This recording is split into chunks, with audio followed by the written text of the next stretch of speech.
Bueno, buenas tardes. Muchísimas gracias por estar aquí en una nueva versión de nuestras jornadas historiográficas. Como saben ustedes, las jornadas historiográficas es una actividad de la Facultad de Letras y Ciencias Humanas de la especialidad de Historia y es una iniciativa de los estudiantes de la especialidad que lo que buscan es un poco interactuar con investigadores, con historiadores, historiadoras que están haciendo proyectos y están desarrollando proyectos de investigación en donde están proponiendo nuevos enfoques, nuevas metodologías, el manejo de fuentes. Y en esta oportunidad estamos muy contentos de recibir a Fernanda Molina, que muchos hemos leído su trabajo y la verdad que es una suerte tenerla el día de hoy.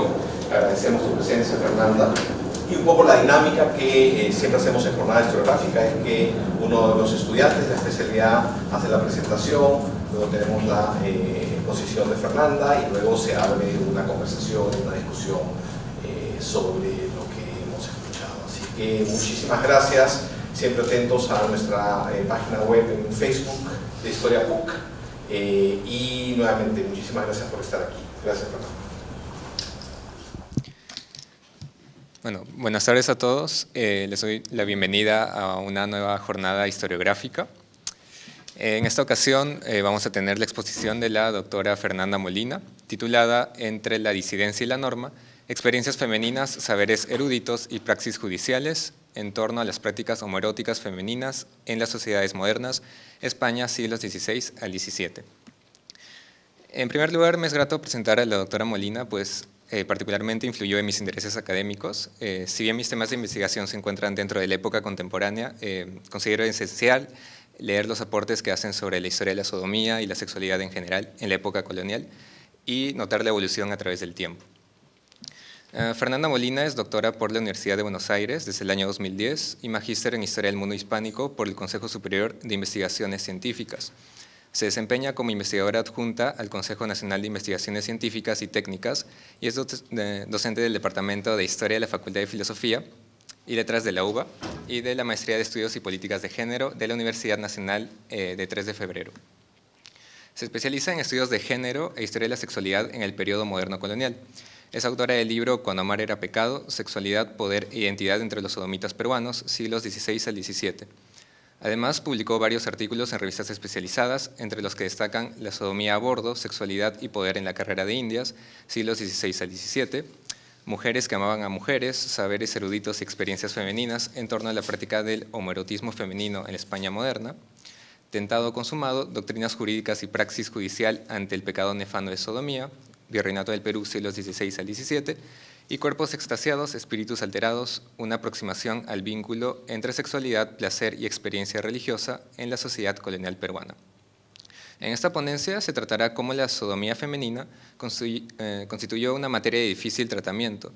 Mediante el análisis de las concepciones, actitudes y comportamientos que nos ofrece la documentación judicial, se permitirá observar los límites de las definiciones eruditas en torno a la sodomía femenina, así como la complejidad y la diversidad de sentidos que sus protagonistas otorgaron a sus experiencias sexuales. Bueno, pasamos a su exposición.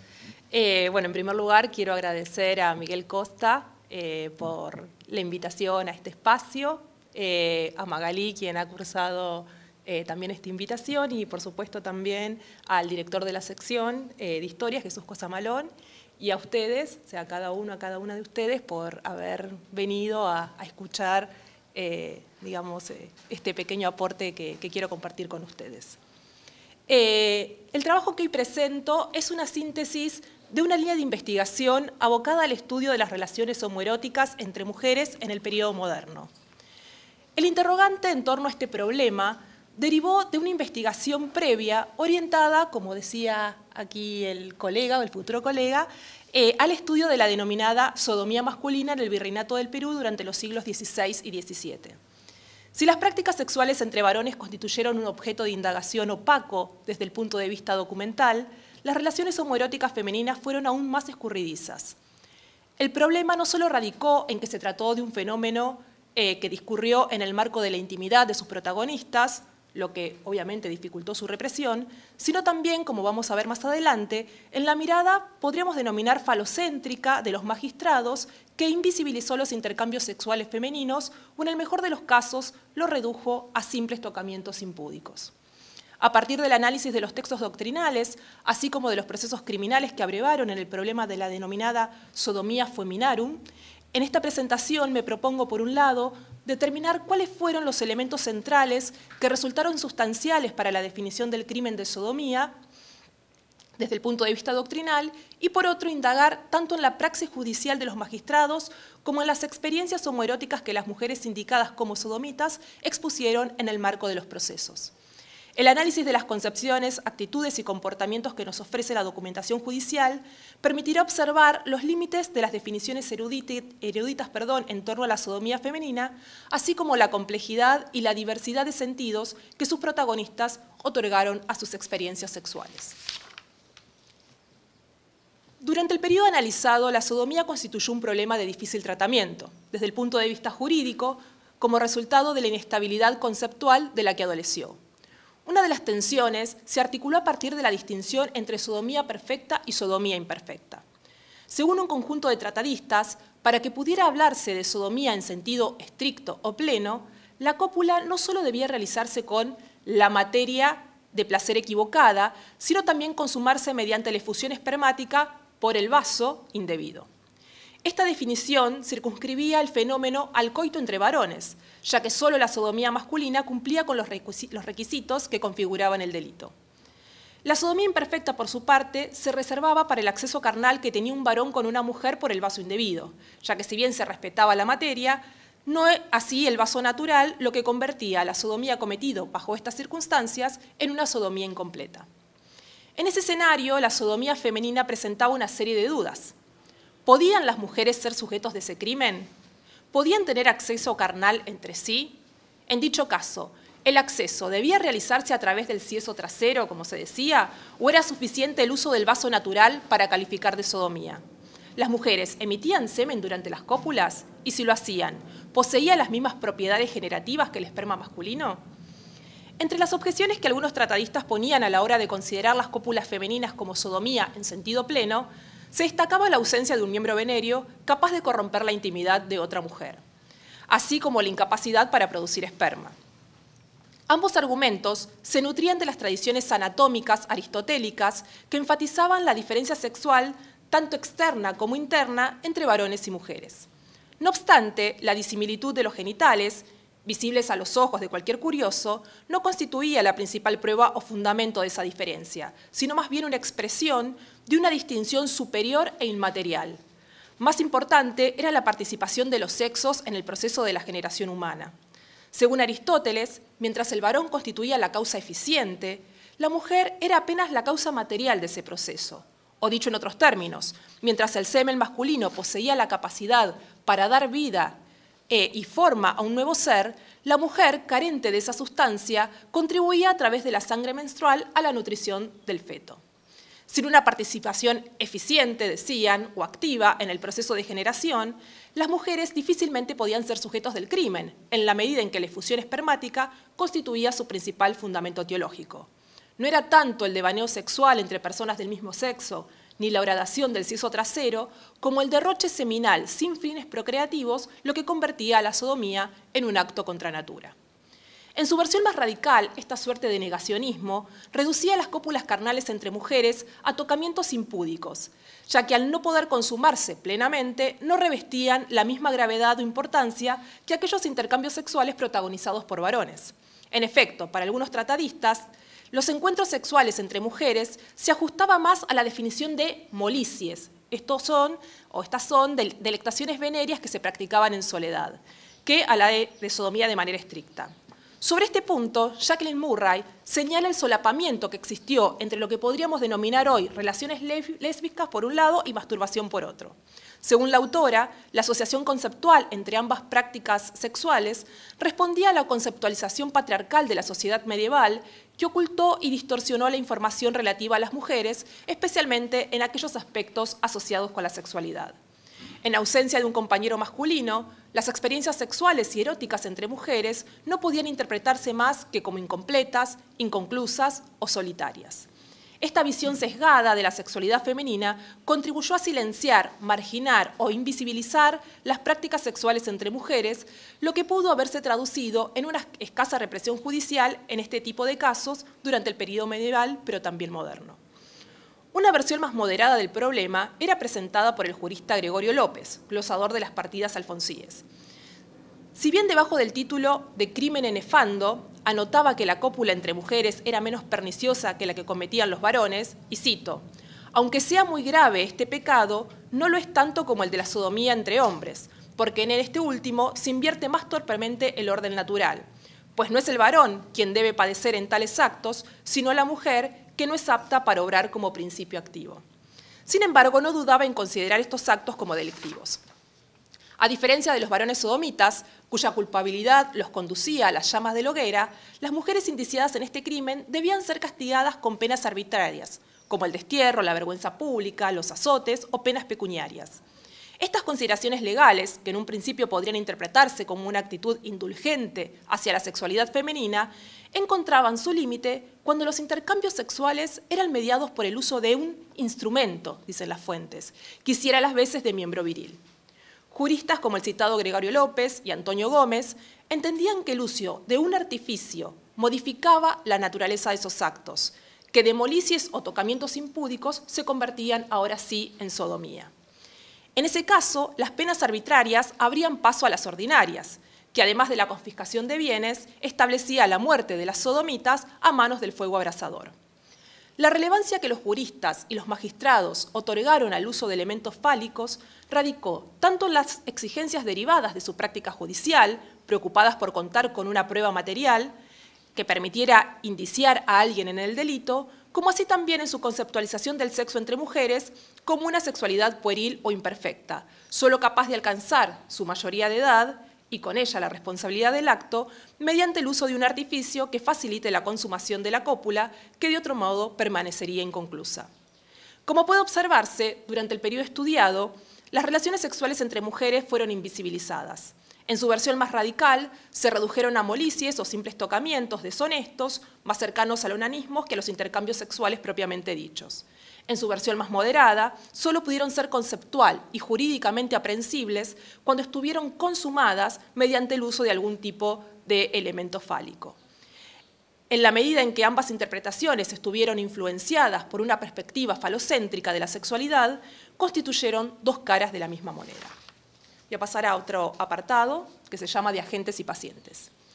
Si bien un acercamiento a la documentación judicial permite observar un panorama más diverso y complejo que el que nos ofrecen las fuentes doctrinales, el paradigma falocéntrico que remitía también formó parte de las prácticas y de los discursos judiciales. En cierta medida, las dificultades de los magistrados para visualizar las prácticas sexuales entre mujeres puede interpretarse como efecto de la vigencia de dicho paradigma en el ámbito de la administración de justicia. No obstante, algunos testimonios han llegado hasta nosotros a fin de ofrecernos una ventana desde la cual asomarnos desde otro ángulo a las experiencias homoeróticas femeninas. Entre ellas podemos mencionar la de Catalina de Belunza y Mariche de Oyarzún, quienes fueron acusadas y condenadas por sodomitas en la villa de San Sebastián en 1503. Podemos acceder a algunos retazos de su historia gracias a una carta ejecutoria emitida por los alcaldes de la Chancillería de Valladolid el 21 de julio del mismo año, a fin de absolver a Catalina del delito por el cual se le había condenado. Otra de las historias, quizás más conocida, es la protagonizada por Elena o Heleno de Céspedes.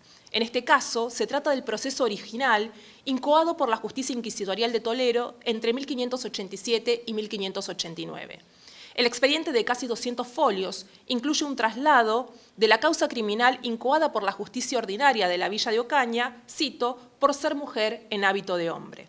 La información que disponemos sobre los sendos procesos criminales que Inés de Santa Cruz y Catalina de Desma debieron enfrentar ante las justicias ordinarias de Salamanca y Valladolid en 1603 y 1606, respectivamente, es conocida en forma de traslado a partir de un pedido de perdón realizado por Santa Cruz en ocasión de celebrarse el Viernes Santo de 1625. El traslado de 1606 permite conocer además la relación que las susodichas tuvieron con Ángela Jerónima en el tiempo en que las tres mujeres sirvieron en el monasterio de Santi Espíritu de Valladolid. Finalmente, del proceso original incoado por la Justicia Inquisitorial de Zaragoza contra Ana Aller y Mariana López en 1656, solo se conserva un breve resumen o relación que los inquisidores debían enviar a los señores del Consejo de la Suprema y General Inquisición con el objetivo de informar sobre las causas despachadas en su jurisdicción. La mayoría de las personas que intervinieron en las causas describieron los intercambios sexuales entre mujeres en términos que hoy denominaríamos heterosexuales. Según el alcalde de la villa de San Sebastián, Miguel Ochoa, Catalina y Mariche, ambas vecinas de la dicha villa, cito, usaban en uno como hombre y mujer, echándose en una cama, desnudas, o retozándose e besándose, e cabalgándose la una a la otra, y la otra a la otra, subyéndose encima de sus vientres desnudos, pasando y faciendo autos que hombre con mujer debían facer carnalmente. Una interpretación similar, nos brindan los testigos que declararon en el proceso criminal protagonizada por Ana Aller y Mariana López. Según los testimonios que ofrecieron a los inquisidores zaragozanos, en varias ocasiones habían visto a las acusadas tocarse, abrazarse y decirse palabras deshonestas, cito, como un hombre y una mujer que tienen acto carnal. Estas descripciones de las prácticas sexuales entre mujeres ponían de manifiesto la dificultad conceptual para poder leer, en el sentido de interpretar, aquellas experiencias sexuales que se desplegaban por fuera de la heteronormatividad. De hecho, la sodomía, ya sea en su versión femenina, ya sea en su versión masculina, no implicaba una forma particular de vivir la sexualidad, sino una parodia aberrante y degenerada de las relaciones que establecían los individuos de diferente sexo. Sin embargo, no fueron los magistrados y los testigos los únicos en interpretar los vínculos sexuales entre mujeres en esos términos. Las propias implicadas también ajustaron sus experiencias a ese modelo. En el marco de la causa seguida contra Elena o Heleno de Céspedes, María del Caño, su flamante esposa, siendo interrogada acerca de la mecánica en que ambas consumaban su apócrifa unión, manifestó que siempre lo habían hecho, cito, como hombre y mujer. Si bien en su declaración dicha expresión podía revelar su cándida creencia en la condición masculina de su marido, también ponía de manifiesto el modo en que incluso en la intimidad las mujeres parodiaban las cópulas naturales. Una experiencia similar nos ofrece Catalina de Ledesma e Inés de Santa Cruz a través del proceso que protagonizaron en la ciudad de Salamanca en 1603. Según informaron a los jueces que intervinieron en la causa, ambas habían, cito, tratado carnalmente la una con la otra como hombre y mujer. Más aún, Inés se encargaba de aclarar que durante los encuentros sexuales solía subirse encima de Catalina, cito, como hombre, abriendo a la susodicha su natura y vergüenzas, hasta que descargaba esta confesante la simiente dentro de la natura de la dicha Catalina. La adecuación de las relaciones homoeróticas femeninas a las nociones de heteronormatividad debe interpretarse en el marco del paradigma de actividad-pasividad sexual que clasificó a los individuos en agentes o pacientes según la función que desempeñaban durante los actos sexuales. Esta conceptualización de la sexualidad se nutrió de y tuvo efectos sobre el sistema de género, favoreciendo el desarrollo de nociones como la de actividad sexual femenina y actividad sexual masculina y pasividad sexual femenina. En el marco de las relaciones homoeróticas masculinas, dichas nociones supusieron un proceso de feminización de aquellos sujetos cuyos roles o preferencias sexuales se alejaban de lo que su buen género había dispuesto para ellos. Al estudiar el fenómeno de la sodomía femenina, nos interrogamos si el uso del modelo de actividad-pasividad sexual es pertinente para abordar este tipo de experiencias, o si por el contrario, en ausencia de falo, dicho paradigma resulta extemporáneo. La documentación disponible ofrece algunos indicios para sugerir la utilidad de este modelo, al tiempo que permite observar cómo las nociones de actividad y pasividad sexual se reformularon en el marco de las relaciones sexuales entre mujeres. La forma en que las acusadas llevaban a cabo sus cópulas puede constituir un interesante punto de partida. Como se mencionara, la expresión como hombre y mujer condensaban, según los testimonios recogidos, el modo en que las mujeres se conocían entre sí. ¿Pero qué significaba concretamente esa expresión? Gracias a la curiosidad de los magistrados por conocer los detalles más minuciosos, así como la verborragia de algunos testigos, es posible comenzar a discernir quién era quién en la intimidad. Las personas que depusieron en la causa contra Ana Aller y Mariana López manifestaban que, durante las cópulas, Mariana se tumbaba desnuda sobre la cama, mientras que Ana se colocaba entre sus piernas y, enfrentando sus vientres, comenzaban a realizar movimientos. La misma descripción ofrecía Ana Martín, una de las testigos que compareció en el juicio seguido contra Inés de Santa Cruz y Catalina de Ledesma.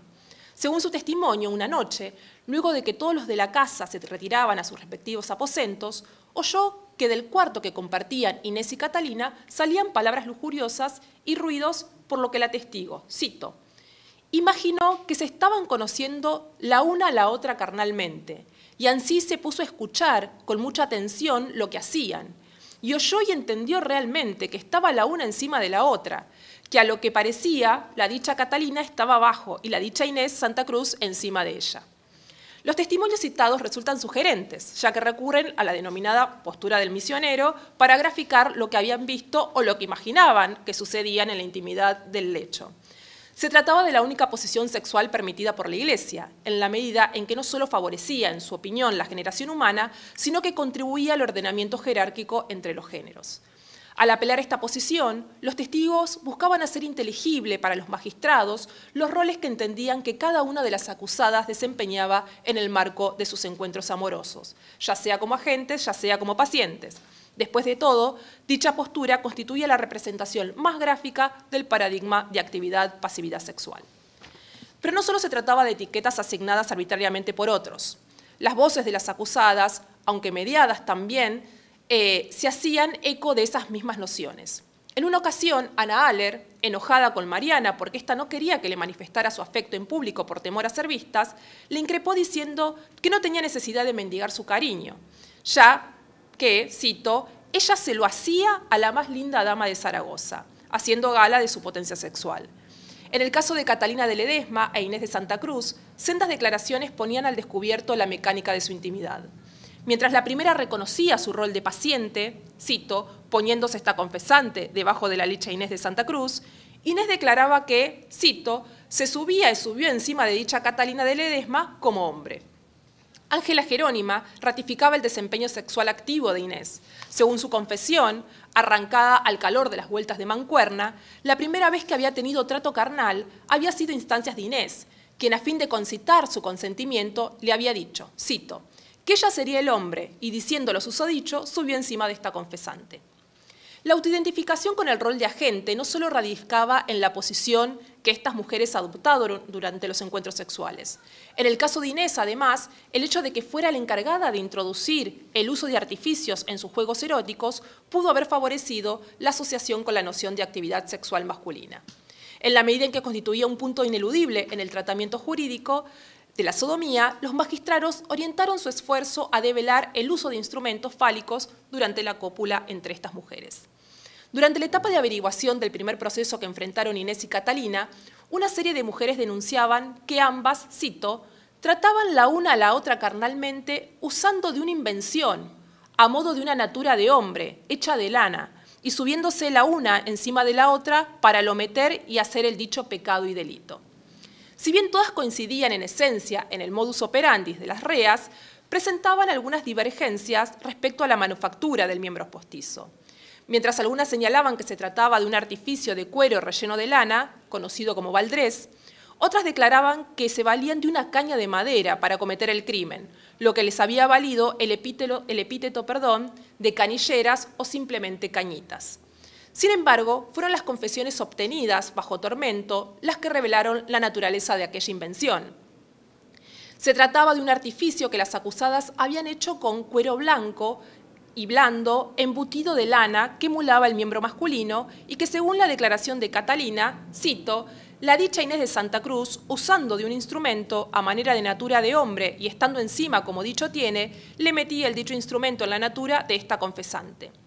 La utilización de este dildo casero le permitía a Inés de Santa Cruz cumplir cabalmente con su papel de hombre a fin de satisfacer la necesidad sexual de su amante. Más allá del falo.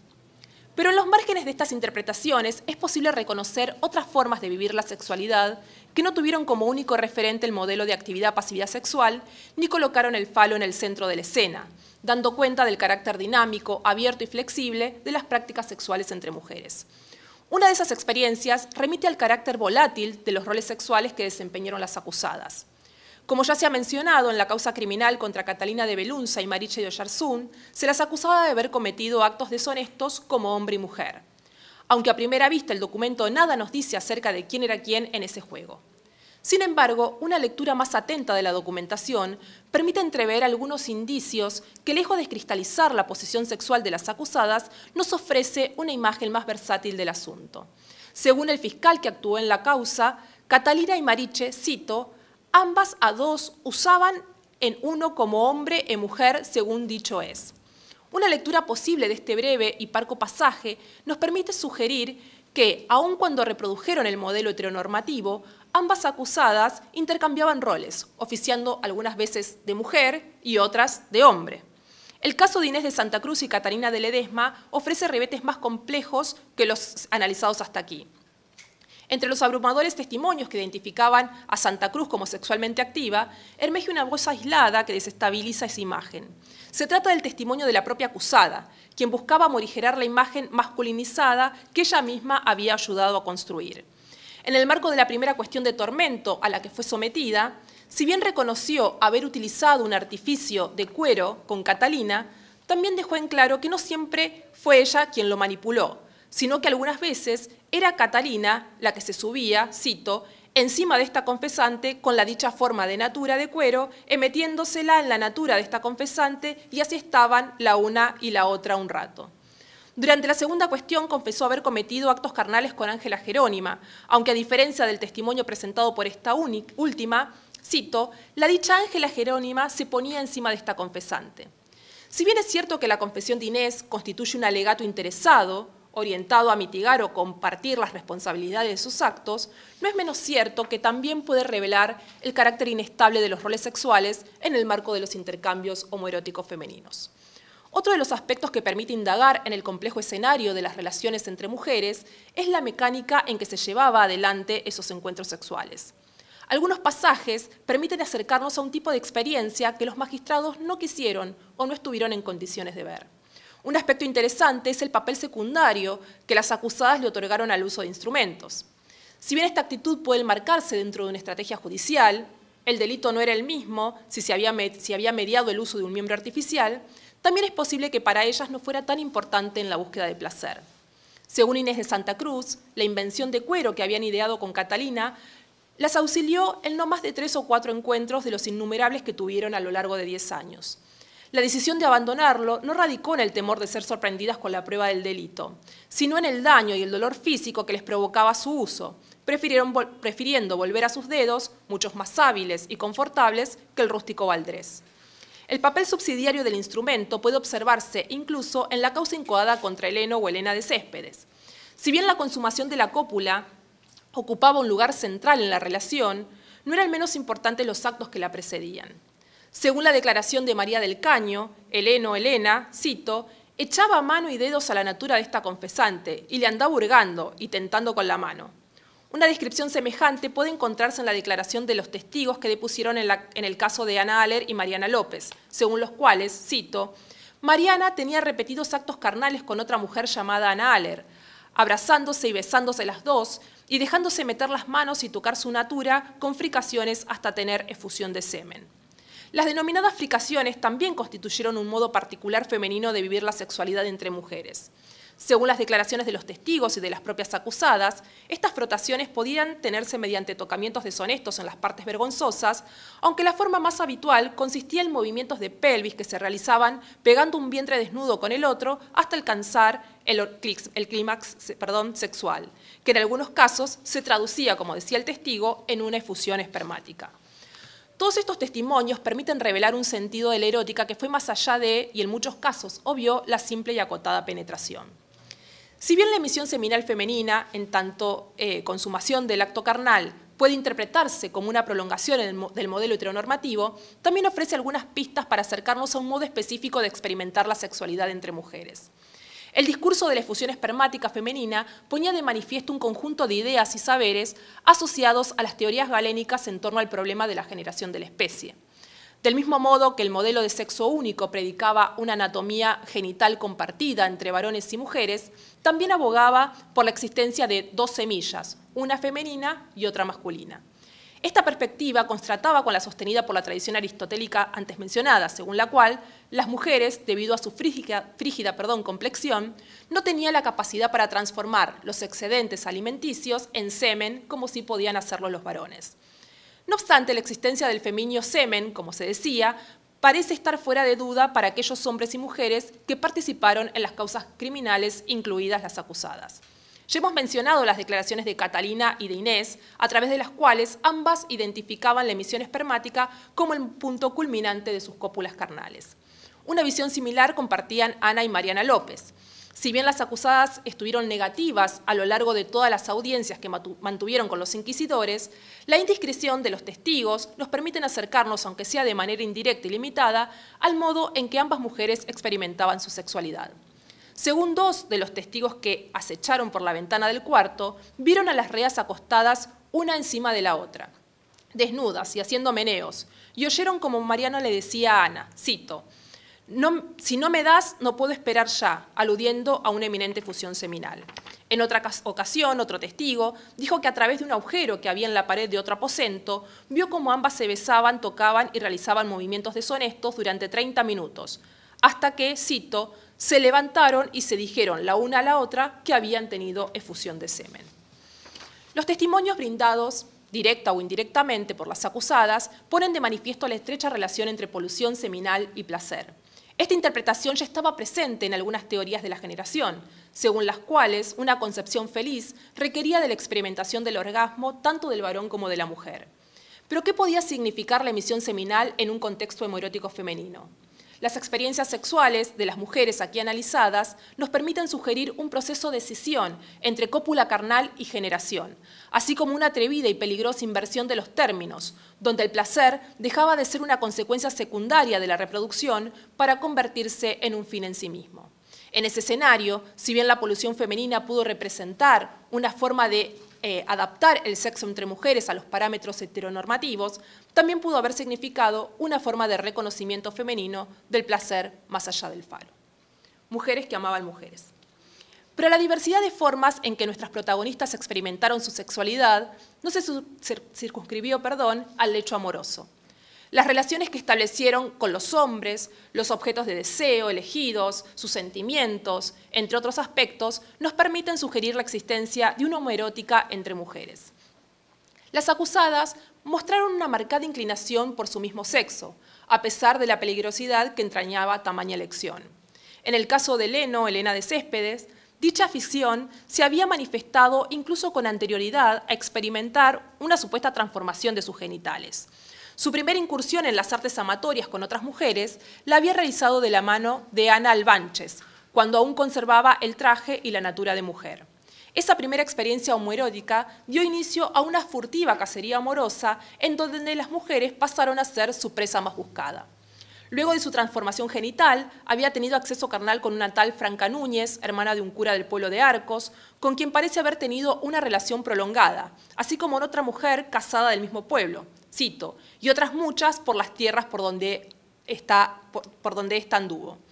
Su desenfreno con las mujeres la llevó a verse envuelta en varios enredos amorosos. Uno de ellos tuvo lugar unos meses antes de contraer matrimonio con María del Caño, cuando Isabel Ortiz, viuda, le había puesto un impedimento para casarse, alegando que Elena había dado su palabra de casamiento. De hecho, fue esta liberalidad sexual con la que discurría en sus días la que la persuadió a considerar el sacramento del matrimonio como un medio para salir del pecado en el que se encontraba. Esta inclinación hacia el sexo femenino nos lleva a interrogarnos acerca del lugar que las acusadas le otorgaron a los intercambios heterosexuales. Aunque todas gozaron de diferentes estatus jurídicos, doncellas, solteras, viudas, casadas, el denominador común entre ellas fue la ausencia de una figura masculina. En el caso de quienes estaban casadas, hacía tiempo que no llevaban vida maridable con sus respectivos esposos. Elena de Céspedes y Ángela Jerónima manifestaban que sus maridos se habían ausentado, desconocían su paradero e incluso ignoraban si aún estaban con vida. Si bien esta argumentación debe interpretarse como una estrategia para justificar su actitud díscola frente a la institución del matrimonio, de hecho, este alegato era utilizado recurrentemente entre quienes incurrieron en el delito de bigamia, También revela cómo la disolución del vínculo matrimonial de facto podía constituir una oportunidad para incursionar en relaciones consideradas ilícitas. En el caso de Catalina de Ledesma, su actitud frente al matrimonio fue más drástica. Ya no se trataba solo de una mujer abandonada, sino de otra que, tras el abandono, se había negado a regresar al hogar conyugal. Según el testimonio de la ya citada Ana Martín, cito, sabe que Francisco, padre de Catalina, estando en Valladolid, la ha enviado muchas veces a llamar para reducirla con su marido, y la susodicha no ha querido ni quiere ir. La causa de su apartamiento tenía nombre y apellido, Inés de Santa Cruz. El repudio por las uniones consagradas era el resultado del carácter compulsivo de la institución matrimonial, que para algunas mujeres supuso casamientos a muy temprana edad y contra su voluntad. Es probable que la desafortunada experiencia matrimonial por la que atravesaron varias de las acusadas generara cierto recelo hacia los hombres y una mayor predisposición para explorar vínculos homoeróticos. Ángela Jerónima, quien formaba parte del grupo de las esposas abandonadas, nos ofrece una mirada muy particular sobre el problema. En varias ocasiones había cuestionado a Catalina de Ledesma su empeño, cito, por tratar con hombres, ya que ella no los podía ver. El motivo de su desprecio hacia el sexo masculino residía en el potencial peligro de embarazo, que no solo conllevaba su propia deshonra, sino la de todo su linaje. En su lugar, proponía el sexo entre mujeres, ya que de este modo, cito, ambas se holgaban y no se hacían preñadas. Más aún, luego de haber incursionado en el sexo con mujeres, Ángela Jerónima no había querido volver a experimentar con hombres, cito, porque les hacían asco. Más allá de las diferentes circunstancias que atravesó este colectivo de mujeres, lo cierto es que en sus vidas cotidianas optaron por vivirse en la compañía de un hombre. Existen indicios para sugerir que esa elección fuera el resultado de una preferencia sexual por sus congéneres, aunque también puede pensarse como una estrategia a fin de permanecer al margen del tutelaje masculino. Las esposas abandonadas poseían una condición jurídica incierta. Ya no vivían bajo la autoridad paterna, pero tampoco bajo el dominio de un esposo. Dichas mujeres representaban una amenaza al orden natural en tres sentidos. Mancillaban la institución matrimonial, rehusaban al tutelaje masculino y amaban a otras mujeres. No en vano la justicia procuró restituirlas a sus respectivos maridos como mecanismo eficaz para el restablecimiento del orden. Espacios de sociabilidad femeninos. El último aspecto que me gustaría analizar refiere a la existencia de ámbitos de interacción exclusivamente femeninos que propiciaron o cobijaron relaciones sexuales amorosas y de cooperación entre mujeres. Aun cuando la documentación es esquiva a la hora de indagar en este tipo de problemáticas, permite identificar algunos espacios, como casas, conventos, beaterios o emparedamientos, que favorecieron los encuentros sexuales de las acusadas. Sin lugar a dudas, el propio hogar constituyó uno de los ámbitos en donde las protagonistas pudieron desarrollar sus encuentros sexuales con mayor libertad, en la medida en que ofrecía a sus miembros un refugio donde ponerse a salvo de las presiones y prescripciones sociales. Sin embargo, las acusadas también desplegaron sus experiencias sexuales en espacios que, aún siendo domésticos, escapaban a la protección y solidaridad que brindaba la familia. Se trata de las casas que circunstancialmente les servían de morada, en algunos casos como servidoras domésticas y en otros como huéspedes, especialmente cuando por diversos motivos debieron abandonar el hogar familiar. En la causa seguida contra Ana Aller y Mariana López, los testigos que depusieron en su contra manifestaban que, cito, en diferentes casas, durmiendo la rea con la dicha Mariana, las oyeron alentar y decirse palabras deshonestas.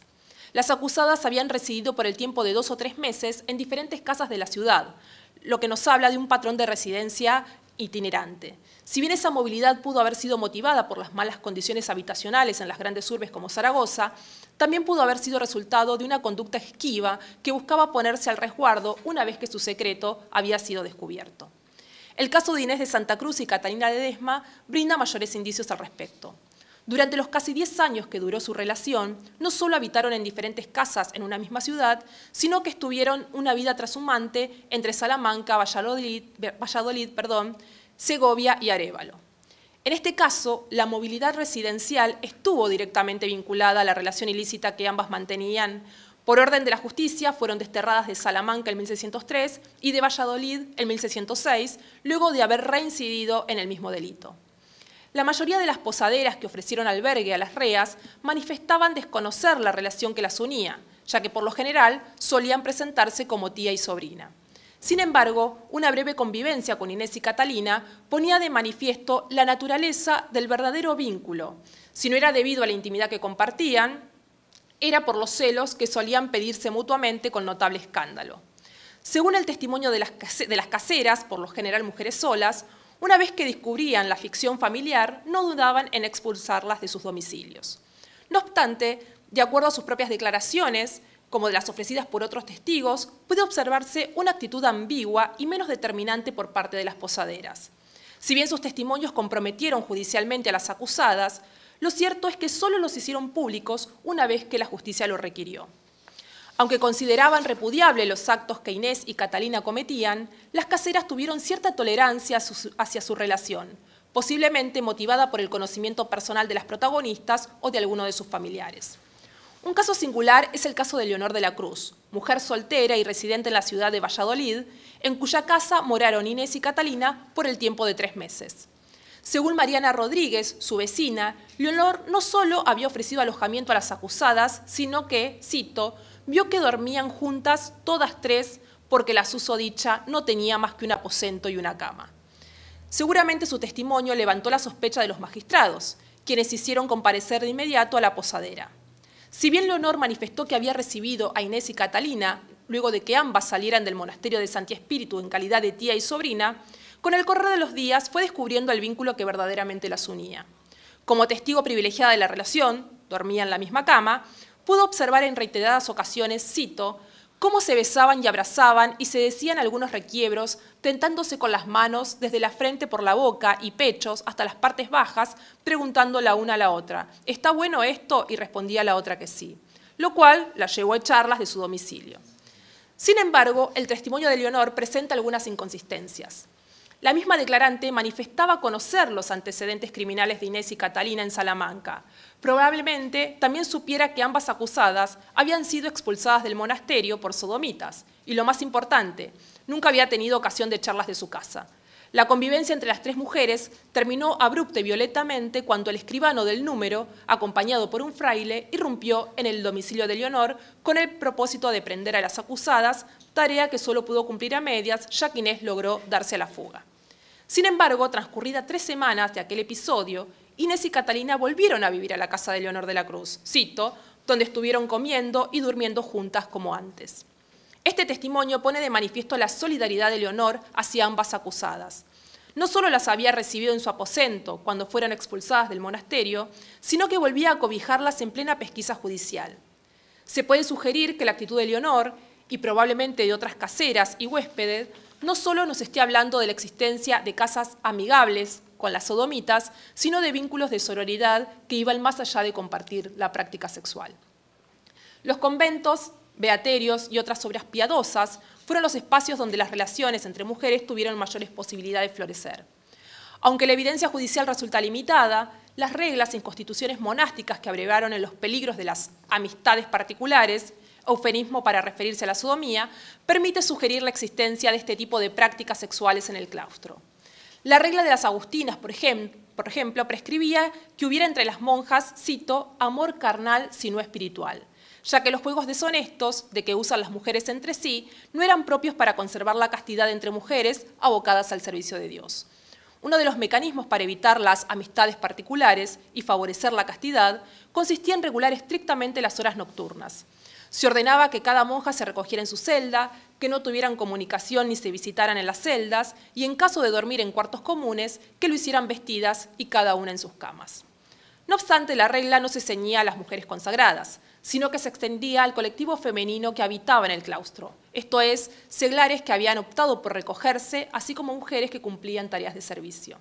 Este último era el caso de Catalina de Ledesma, Inés de Santa Cruz y Ángela Jerónima, quienes habían ingresado al monasterio de Santi Espíritu como servidoras.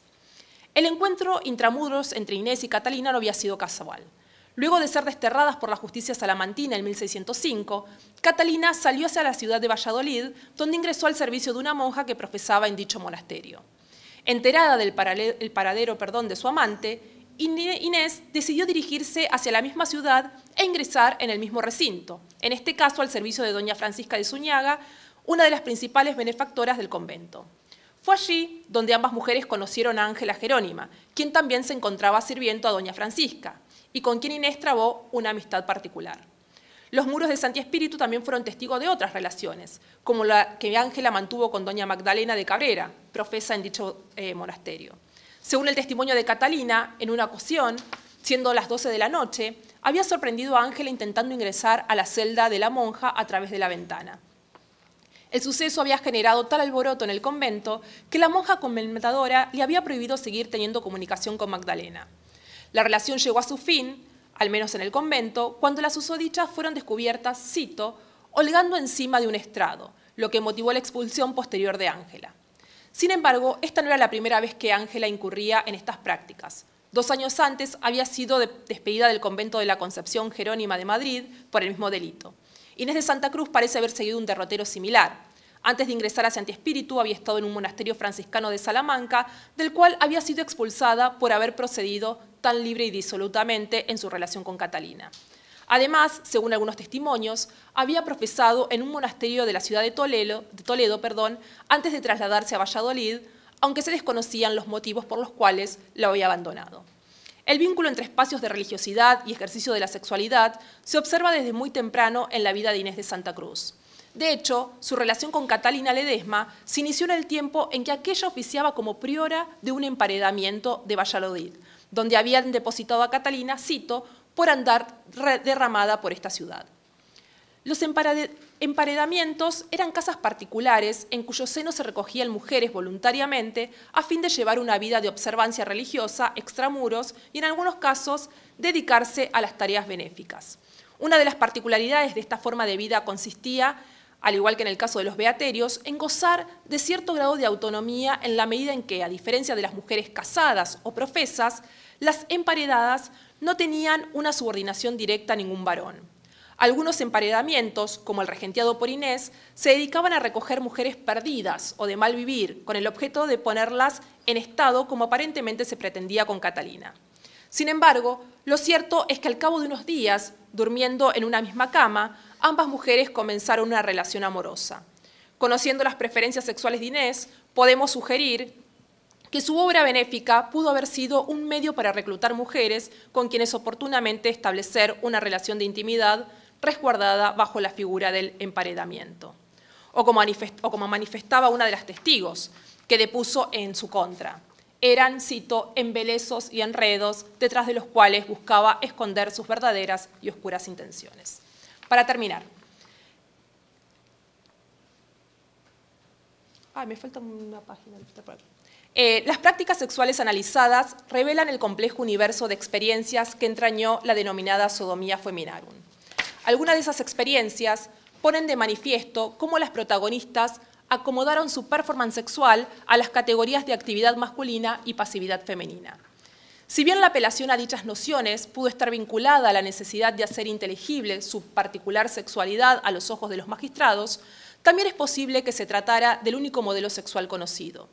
Después de todo, muchas de ellas se habían iniciado sexualmente en el marco de uniones consagradas, aunque al momento de enfrentar los cargos por sodomía habían enviudado o decían desconocer el paradero de sus cónyuges. Es probable que los saberes sexuales que cultivaron en el marco de esas uniones hayan servido de referencia a la hora de experimentar con otras mujeres. Sin embargo, esas mismas mujeres forjaron otros tipos de experiencias que desarrollaron en los márgenes del modelo heteronormativo y falocéntrico. Cuerpos desnudos y jadeantes, besos, abrazos, palabras deshonestas, frotaciones, tocamientos impúdicos y poluciones, conformaron un universo de prácticas sexuales muchas veces ininteligibles para quienes el sexo, en ausencia del falo, no era más que un comportamiento onanista. Este conjunto de prácticas no solo revela los múltiples mecanismos a través de los cuales las mujeres persiguieron una erótica que iba más allá del acto cometido, sino que nos permiten sugerir la existencia de una forma específica de vivir y transitar la sexualidad. Asimismo, ponen de manifiesto la potencialidad de la arena de los intercambios sexuales para producir experiencias diversas, complejas e incluso contradictorias que difícilmente puedan encorsetarse bajo las etiquetas o las definiciones elaboradas por los cuerpos doctrinales. Muchas gracias por la atención y la paciencia.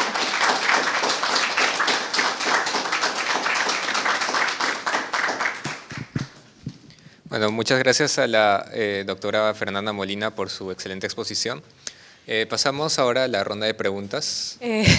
Quería saber si esta frágil naturaleza femenina, fragilitas sexus, imbecilitas sexus y otras consideraciones a nivel jurídico fueron utilizadas como argumento durante estos pleitos, es decir, como atenuante de la pena cometida, es decir, que estos actos habían sido cometidos bajo este espectro de una menor fuerza femenina, a la que siempre de carácter, debilidad, a la que estaba atribuida y esta minoría legal. Quería saber un poquito eso. Bueno, muchas gracias por tu presentación y por tu trabajo, me parece bastante necesario. Mi pregunta es más lexicográfica. Al inicio hablas de vaso, ¿no? Y creo que en tu libro mencionas vaso porque básicamente se está relacionando a las relaciones entre hombres, pero luego en muchas de las citas que tú lees de los testimonios y todos estos procesos judiciales, entre comillas judiciales, hablas de natura, bueno, se habla de natura, entonces quería saber cuál es la oposición y más o menos la definición que circula en esa época y en esos tipos de textos. Gracias. Gracias. En alguna conversación anterior habíamos pensado, sobre todo en términos de homoeroticidad masculina, acerca del momento en el que se empiezan a desarrollar, si se quiere, un sentido de identidad vinculado a la práctica, ¿no? Y los casos que nos presentas ahora de alguna manera inclinan la balanza en el sentido contrario, porque si bien hay circuitos o relaciones entre mujeres que van trascendiendo en el tiempo y que se van creando como espacios de sociabilidad, como este de las emparedadas o su equivalente para nosotros en casas de recogidas, no llegamos a percibir una forma de autoidentificación en base a práctica, ¿no? Y quería preguntarte si podías comentar un poco sobre esto o cuál es tu perspectiva alrededor. ¿Hay alguna intervención más? Sí. Felicitaciones, Fernanda, por la excelente presentación. Yo tenía una pregunta, estoy tratando de organizarla en mi cabeza, porque cuando tú planteas todas estas manifestaciones de estas mujeres, parecería que la categoría o el modelo, digamos, heteronormativo está metido en sus cabezas, en sus concepciones, ¿no? Y en la manera como no solamente de repente tratan de acomodar sus narraciones, sino también cómo perciben sus propias relaciones. Sin embargo, hay también un aspecto donde tú señalas que en muchos casos hablan de una fluidez en los roles, que podían ser intercambiados, digamos, y no solamente adjudicar roles estáticos o específicos como podría ser en una relación heterosexual, digamos, ¿no? Entonces yo me preguntaba si eso llevó a que ellas entendieran su homoerotismo como una forma distinta del erotismo vivido en las parejas hombre-mujer.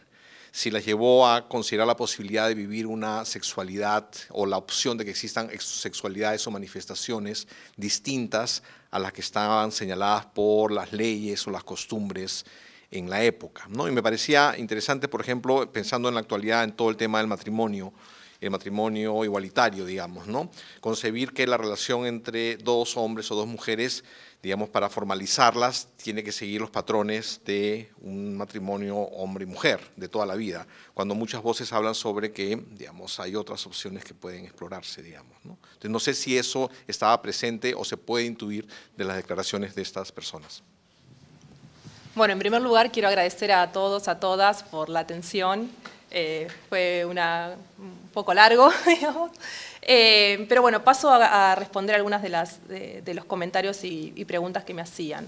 Respecto a lo que planteaba Liliana acerca de esta condición de minoridad jurídica o de fragilidad, ¿no?, con el que en este periodo se conceptualizó a las mujeres, digamos, ¿no?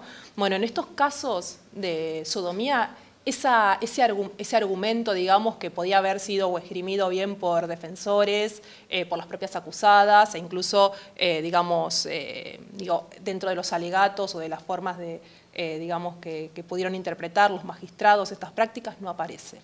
Sí aparecen otros delitos, y vos seguramente también lo habrás visto, no sé, yo estuve trabajando, creo que comentábamos el tema de la bigamia, y la Inquisición es sumamente benévola, entre comillas, con estas mujeres vígamas, justamente apelando a su incapacidad, a la imposibilidad de poder discernir, digamos, por esa condición de minoridad, la gravedad del acto.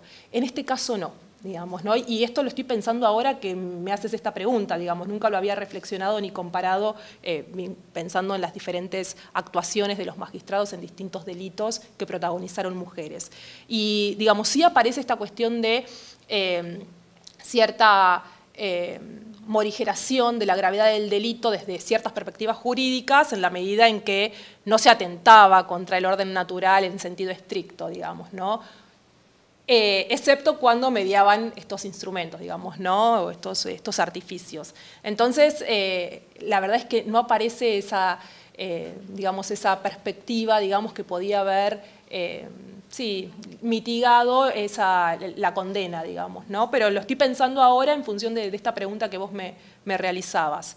Después, con respecto a la cuestión lexicográfica que vos mencionabas, ¿no? En realidad son diferentes sinónimos, ¿no? Natura, cuando se piensa en natura, están pensando en los genitales, ¿no? Tanto femeninos como masculinos, y hablan de natura en ese sentido.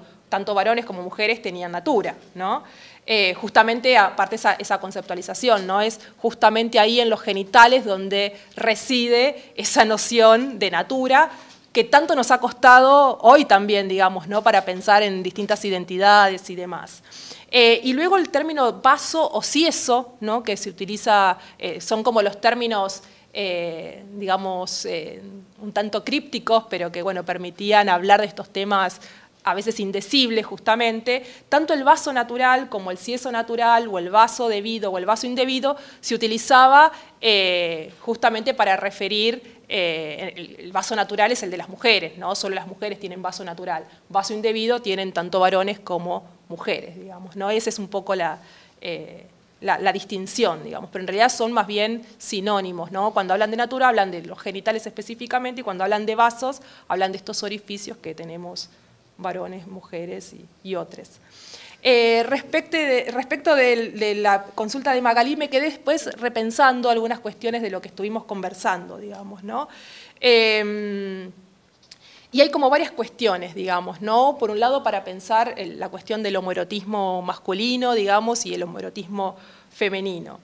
Es difícil marcar, digamos, ¿no? Como un momento en donde identificar una identidad, ¿no? Con las dificultades que implica el término identidad también, ¿no?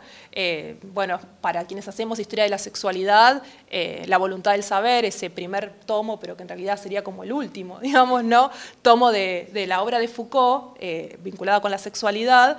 Bueno, ahí resulta interesante porque hay como una suerte de cronología, ¿no? Que él traza con el nacimiento del dispositivo de la noción de sexualidad, ¿no? Y particularmente el nacimiento de la homosexualidad, digamos, en un momento específico. Obviamente eso lo que suscitó fue una suerte de operaciones historiográficas, digamos que en realidad lo que hacen es encorsetar más que permitir justamente pensar en esa perspectiva más genealógica, digamos, ¿no? Entonces un poco cuando pensaba en esto de las, digamos, de las experiencias o de las autoidentificaciones basadas en el homoerotismo, digamos, creo que resulta más útil pensar en esa perspectiva más de larga duración que inaugura Foucault en sus tomos posteriores, digamos, ¿no? De la construcción de este sujeto de deseo, ¿no? El sujeto de deseo occidental o el sujeto deseante, y creo que podemos encontrar ciertos elementos en este periodo, digamos, ¿no? Que obviamente no adquieren las formas que van a adquirir en periodos posteriores, digamos, ¿no? Porque bueno, ahí hay como, digamos, podemos encontrar formas de subjetivación, ciertos santos y señas inclusive, digamos, ¿no? Espacios de sociabilidad, bueno, quienes trabajan estos temas también lo saben, digamos, ¿no? Espacios de sociabilidad, ciertas marcas, ciertos signos, ciertas geografías, digamos, que se recorren, y que los encuentra también, pero que lejos están por ahí de conformar, digamos, un colectivo, digamos, autoidentificado o autorreconocible, digamos, ¿no? Entre sí. Y lo que sucede con las mujeres, digamos, es también un poco complejo. Sería interesante poder pensarlos así comparativamente y, bueno, las preguntas que ustedes me hacen me están haciendo pensar en este momento, digamos, ¿no?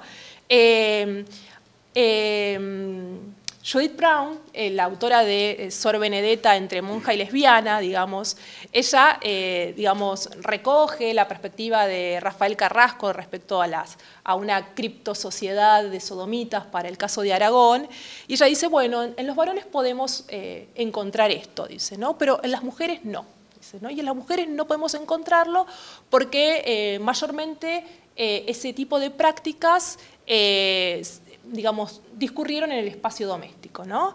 Y yo pensaba, digamos, o me permitía poner un poco en duda esa negación, digamos, ¿en qué sentido? Que los propios espacios domésticos también, digo, yo mostraba estas casas a través de las cuales circulaban las mujeres, ¿no? Y que encontramos ciertas casas friendly, podríamos decir hoy, ¿no? O sea, donde acogían a estas mujeres cuyo delito era público y notorio, digamos, ¿no? Entonces me parece que esos espacios domésticos eran la forma o el lugar o el espacio en donde se articulaba esa sociabilidad masculina. Bueno, tenemos los conventos, que también podemos pensarlos como unos espacios domésticos, entre comillas, digamos, ¿no? Y en ese sentido, digamos, me atrevería más a pensar también en el proceso de constitución de esa subjetividad. Obviamente que no encontramos las mismas lógicas, o al menos de lo que yo he estudiado no he podido encontrar las mismas lógicas de, digamos, de identificación, de que alguien cae en la cárcel y ya saben quién es y se congregan entre todos a reunirse, a acostarse, a tirar la cama al lado de la cama del que fue acusado o es sabido que es sodomita, digamos, ¿no? Eso es más difícil encontrar en estos procesos judiciales y creo que por eso puede ser un matiz respecto de las experiencias femeninas y masculinas. Pero creo que en todo caso todas estas experiencias, o sea, contribuyen a esa constitución de ese sujeto de deseo que, bueno, que digamos, digamos, en las sociedades modernas, en sentido, digamos, que no en la modernidad del siglo XVI, sino en esta modernidad más tardía, aparece, digamos, podríamos decir, sí, como completada, digamos, no es el término que más me gusta, a partir de también cierta voluntad y cierta identidad política, digamos, ¿no? Cierta posibilidad política de esa identidad. Y la última, digamos, intervención, que era la de Miguel, sí, era acerca de, bueno, cómo aparecen estos dos patrones, ¿no? Por un lado, ese modelo heteronormativo y por otro lado, la existencia de una fluidez, digamos, ¿no? de posiciones, digamos, que en cierta medida desestabilizan ese modelo. Y vos preguntabas acerca de, bueno, si estas mujeres podían constituir o podían, digamos, formar o pensar una práctica y una forma de sexualidad distinta a esos modelos. Y digamos, en principio diría no, ¿no? ¿Y en qué sentido digo que no? No es un no rotundo, digamos, ¿no? Sino que creo que no estaban las condiciones, digamos, ideológicas, subjetivas, el orbe, ¿no? Idiosincrásico, no era posible pensar por fuera de esos modelos. Pero no pensar fuera de esos modelos no implica que en la práctica pasaron otras cosas, digamos, ¿no? Y yo creo que lo que trato de hacer es rescatar esa práctica, ¿no? Por un lado, la conceptualización de cómo pensar las relaciones sexuales, nadie puede salirse de ese modelo heteronormativo, digamos, o sea, es lo mismo que si pensamos en identidades disidentes, no había condiciones para pensar en identidades fuera de lo masculino y de lo femenino, como sí tenemos hoy, digamos, para poder construir otras identidades. Entonces me parece que desde la conceptualización, digamos, es difícil que estas mujeres pudieran representarse de otra manera, pero sí sucedía en la práctica, ¿no? Y hay como esta frase, no saben que lo hacen, pero lo hacen, digamos, ¿no? O sea, una frase bastante conocida, y creo que pasa eso, ¿no? Que está entre esa posibilidad de representación y la práctica, ¿no? Y lo que yo trataba de rescatar es justamente esa práctica que va más allá de esas representaciones, pero es difícil poder subjetivar, digamos, otras formas, digamos, ¿no? De sexualidad. No sé si he respondido a todas, todos, ¿sí? Bueno, quiero reiterar nuevamente el agradecimiento a quienes organizan esta actividad y a todos y a todas que han participado y me han escuchado pacientemente. Muchas gracias.